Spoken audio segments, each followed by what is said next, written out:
ചെറിയ പെരുന്നാൾ ദിനത്തിൽ കായംകുളം MSM കോളേജ് മൈതാനിയിൽ ഈദ്ഗാഹ് നടക്കും. രാവിലെ 7:15 നമസ്കാരം. നവാസ് ഹസരി നേതൃത്വം നൽകും. റമദാൻ ദിനത്തിൽ കായംകുളം MSM കോളേജ് മൈതാനിയിൽ സംയുക്ത ഈദ്ഗാഹ് കമ്മിറ്റിയുടെ നേതൃത്വത്തിൽ നമസ്കാരം നടക്കും. രാവിലെ 7:15 നമസ്കാരത്തിനും കുത്തുബയ്ക്കും കായംകുളം മസ്ജിദ് റഹ്മാൻ ഇമാം നവാസ് ഹസരി നേതൃത്വം നൽകും. ആക്രമിച്ചുകൊണ്ടിരിക്കുന്ന ഇസ്രായേൽ നടപടികൾ അനുസ്യൂതം തുടരുകയാണ്. അതുകൊണ്ട് തന്നെ മുസ്ലിം ജനസാമാന്യം ഈദ്ഗാഹുകളിൽ ഒരുമിച്ച് കൂടുമ്പോൾ പ്രത്യേകമായ രാഷ്ട്രീയ പ്രാധാന്യം കൂടി അവയ്ക്കുണ്ട്.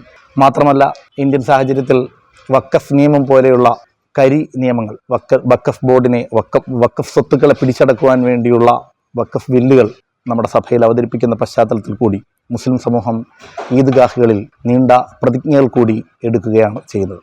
തീർച്ചയായും അത്തരം പ്രാധാന്യമുള്ള ഈ പെരുന്നാൾ നമസ്കാരത്തിൽ ഈദ്ഗാഹുകളിൽ സംഘടിതമായി ഒത്തുചേർന്നുകൊണ്ട് അവരുടെ രാഷ്ട്രീയമായ അജണ്ടകൾ കൂടി നിശ്ചയിക്കപ്പെടുന്ന ഒരു ഘട്ടം കൂടിയാണ് ഇത് എന്ന് ഞങ്ങൾ തീർച്ചയായും മനസ്സിലാക്കും. കായംകുളം മസ്ജിദ് റഹ്മാൻ ഇമാം നവാസ് ഹസരിയാണ് ഇപ്രാവശ്യം പെരുന്നാൾ നമസ്കാരത്തിനും ഖുത്ബയ്ക്കും നേതൃത്വം കൊടുക്കുന്നത്.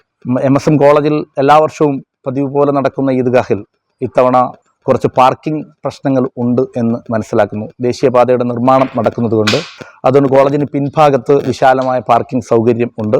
നമസ്കാരത്തിലേക്ക് വളരെ നേരത്തെ തന്നെ എത്തിച്ചേരണമെന്നും കോളേജിന് പിന്നിൽ പാർക്കിംഗ് സൗകര്യം ഒഴിവാക്കിയിട്ടുണ്ടെന്ന് ബന്ധപ്പെട്ടവർ പറഞ്ഞു. എല്ലാ വർഷവും കായംകുളത്ത് സംഘടിപ്പിക്കുന്ന സംയുക്ത ഈദ്ഗാഹ് കായംകുളം MSM കോളേജ് ഗ്രൗണ്ടിൽ പെരുന്നാൾ ദിവസം രാവിലെ 7:15 തന്നെ ആരംഭിക്കുന്നതായിരിക്കും.